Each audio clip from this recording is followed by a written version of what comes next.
ngayon, ang sapatos na gawa sa Marikina, maganda na, matibay pa. Pero sa paglipas ng mga panahon, malaki ang itinamlay ng industriya ng sapatos sa tinaguriang shoe capital of the Philippines. May pag-asa pa ba itong mabuhay? Ito ang istoryang binantayan ng ating kabrigadang si Lala Roque. Lala? Ma'am Jess, aminado mga nakausap natin magsasapatos na mahina na talaga ang negosyo ng sapatos ngayon.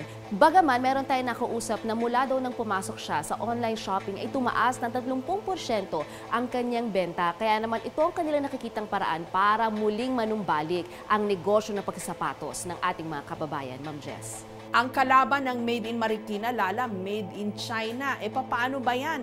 Paano ba nila bubuhayin itong industriya ng sapatos? Ayon sa Philippine Footwear Federation Incorporated, ay merong mga tulong naman na ginagawa ang gobyerno dahil batid ng gobyerno na talagang humihina na ang industriya ng pagsasapatos sa ating bansa. Nagbibigay nga daw ang DTI ng libreng training at isa pa, nagkakaroon din ng mas murang buwis na ipinapataw kapag ang mga sapatos ay ini-export. Kumpara kung sila ay mag-i-import, mas mataas na buwis ang kanilang ipinapataw. Sa ganitong paraan, nakikita ng gobyerno na maaaring mas matulungan ng ating mga kababayan na lumagana pa ang kanilang negosyo.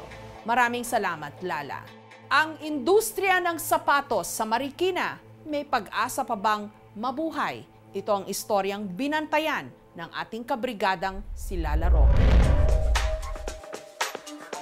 Iba't ibang disenyo, sari-saring kulay. Ang sapatos marahil bahagi na ng fashion statement para sa ilan. Pero sa karamihan, maliban sa pangporma lang, ito'y isang pangangailangan. Ang Marikina tinaguri ang shoe capital of the Philippines. Tandang-tanda ko pa noong dekada 80. Naglipa na ang mga tindahan ng mga sapatos sa Marikina. Ang negosyong kanilang pinagyaman. Binuhay hindi lang ang kanilang mga pamilya, kundi pati ay ekonomiya ng bansa. Sa kalakasan ng industriya ng pagsasapatos ng dekada 80, nagluluwas tayo ng mga sapatos sa iba't ibang bahagi ng mundo. Si Mang Segundo, isa lang sa mga nakasaksi ng sigla ng pagsasapatos sa Marikina. Namana pa raw niya ang kanyang negosyo sa kanyang ama. Tatay ko nagsimula noon siguro mga 1950s, gano'n. Madalang pa yung may gawa na sapatos dito, tatay ko at saka yung mga may-ari ng Remson, gano'n. Nung mamatay yung tatay ko noong 1969, ako nag-take over noon. Pero aminado si Mang Segundo, malayong-malayo na ang estado ng kanilang negosyo ngayon. Mula raw kasi nang pumasok ang mga imported na sapatos, nahirapan silang makipagkumpetensya. Sa katunayan, karamihan na ng mga sapatos sa Pilipinas inaangkat mula sa ibang bansa. Kaya naman si Mang Segundo, marami na raw kasabayan na nagsara na. Kung dati ay milyon-milyong pares ng sapatos ang nagagawa sa lungsod kada linggo, ngayon ay hindi hamak na mas mababa na ang bilang ng kanilang produksyon.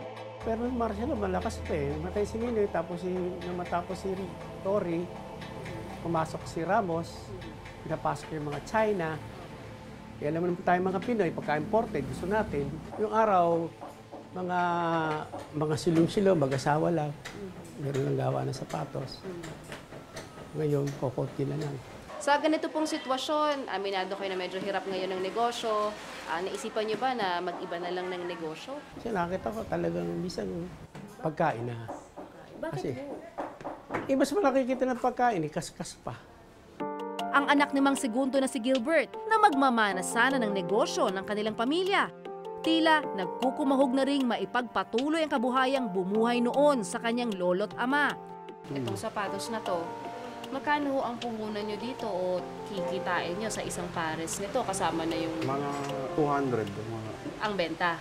Ang cost niya. Ang cost. So magkano nyo binibenta? 230. So 30 pesos sa isang pares ng sapatos. Sapat ho ba yun para matugunan ng pangangailangan nyo? May anak po kayo. Yung panggastos, ako kuha yung mga pambaon ng bata, pagkain. Pero yung pag-aaral, tinutulungan ako ng parents ko.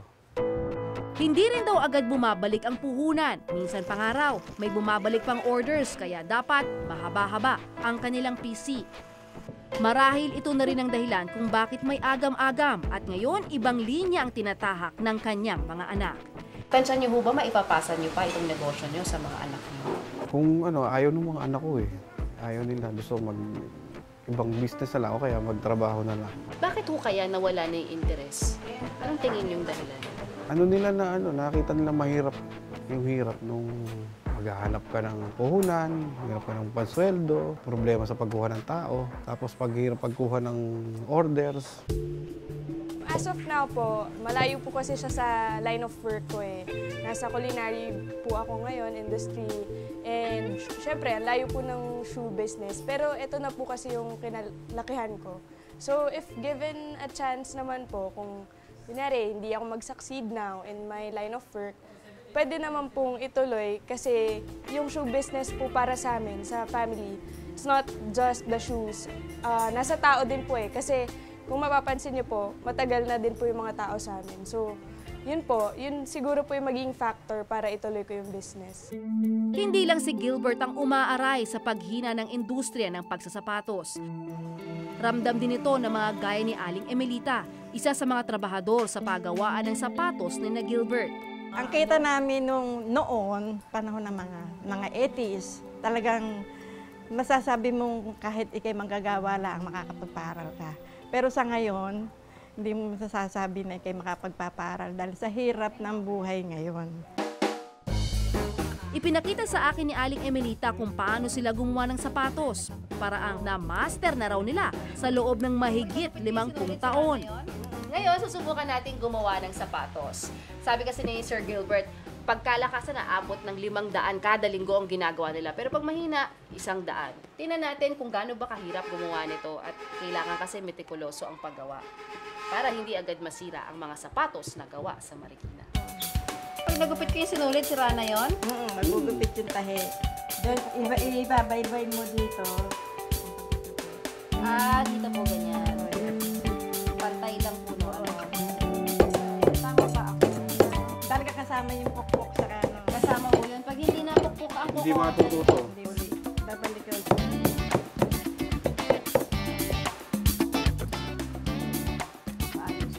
Kasi susunod na dapat. Siguro sa bilis ko, mga isang sapatos ang magagawa ko sa isang buong araw, no? Ganun talaga. Ganun talaga. Oo. Kapag hindi pa sanay, puta na siya.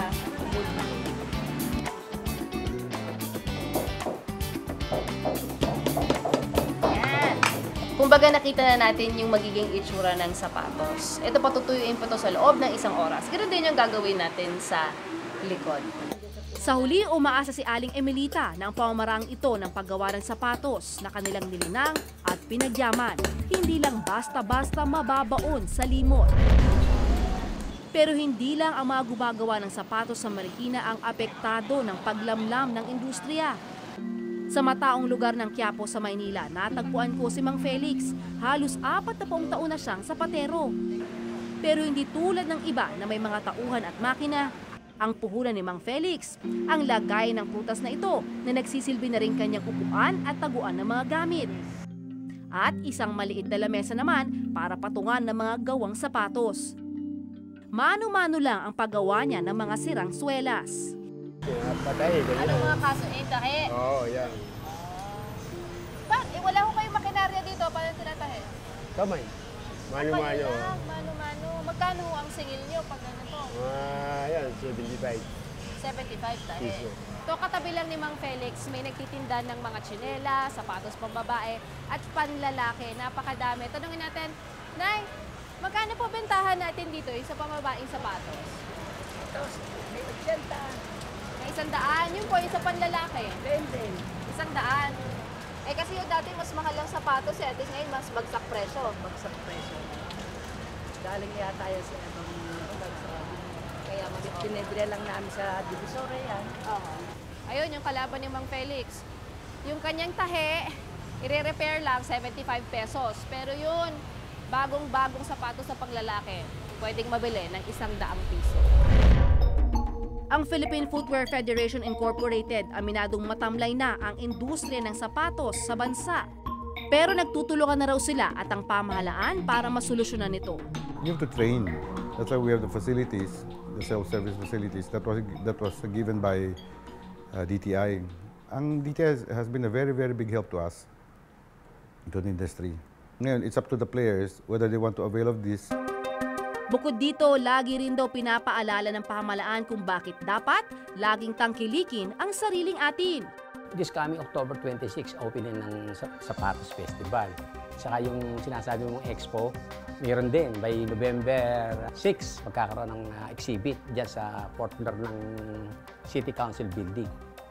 So yan yung kauna-unahang gagawing exhibit within Marikina. Sa matter of fact nga, naipasa namin yung tas 2011, kung ako nagkakamali. Yan para pinakatax sa incentive ng mga interesado uling bumalik sa sapatos. Subalit para ibalik ang sigla ng pagsasapatos sa bansa, kailangan daw itong makasabay sa mga pagbabagong dulot ng modernong panahon. Yes, you have to adapt to new technology. Or maski na not fully, kasi iba pa rin yung handmade. Pero it's still handmade, in the sense, yun lang ang napabilis ng konti. Involve technology. If they don't introduce technology into their production, mawawala at mawawala rin sila. A company that does not change in the changing world will not survive. Dapat talaga magbago sila. Isa si Abby sa tumugon sa hamong ito. 4 na taon na raw nakalipas nang ilunsad niya ang sarili niyang shoe business. Pero nang 1 taon lang inumpisahan niya ang online shopping. Dito, nakita raw niya ang potensyal ng kanyang negosyo at ang naisipan niyang gawin, isang mobile app kung saan pwede kang mag-customize ng sarili mong design ng sapatos. Tapos pati yung tahe, mismong tahe, ako pa rin ang pipili. Tapos, kung gusto mo ng accessory, yung may ribbon, actually pwede ka mag-trial and error makikita mo na. Tapos, nasa bahay ka lang o kahit nasan ka, hindi mo na kailangan magpunta sa tindahan. Kumbaga masasabi na personalidad mo yung sapatos na ito. Click ko lang ulit. Dais raw niyang mas pagandahin pa ang kanyang app kaya muli raw itong ilulunsad sa Nobyembre. Pero ang tanong ko, Abby, limbawa, ito, maganda siya tingnan sa phone. Pero, syempre, ang dami nung tela. Paano ko matitiyak na maganda yung tela ng sapatos ko? Paano mo pinapaliwanag din yun sa mga Usually, customers? pagka ganun po, nag-i-inquire naman sila direct sa akin through text messages or Viber. Ine-explain ko po kung ano yung texture niya. Tapos, sinesend ko po yung swatch. Yung mas malaking picture ng swatch. Kagaya nito, iba-iba. Opo. Tapos tingin mo ba makakatulong ito para mas lumakas ang industriya ng pagsasapatos sa Marikina? Isa siya sa paraan dahil ngayon, mas madaming tao na makaka-appreciate ng local. So, madaming tao na yung gustong bumili na pag nalaman na, sa Marikina ba gawa to? Yun, bibili nila. Ang maraming sapatero sa Marikina gusto naman daw na maging moderno ang kanilang negosyo. Yun nga lang. Kung matutulungan kami ng government, kung may assistance para sa mga bagong machines, kasi medyo mahal yun Saka kung magiging madaling matutunan ng mga tao. Kung makakatulong sa aming hanap buhay, bakit hindi tayo gumamit ng mga bagong makina? Malaking capital lang kailangan doon para magkaroon ng mga bagong machines. Gaya ng mga sapatos na made in the Philippines, matibay pa rin ang paniniwala ng mga nasa industriya ng pagsasapatos na muli itong uunlad. Dahil para sa mga sapatero, hindi lamang kabuhayan ang ibinibigay sa kanila ng pagsasapatos. Umaasa kami sana bumalik uli yung dati. Kaya lang, hindi natin masasabi kung aabutin pa. Kasi matanda na rin tayo. Pero hanggat maaari, lumakas pa.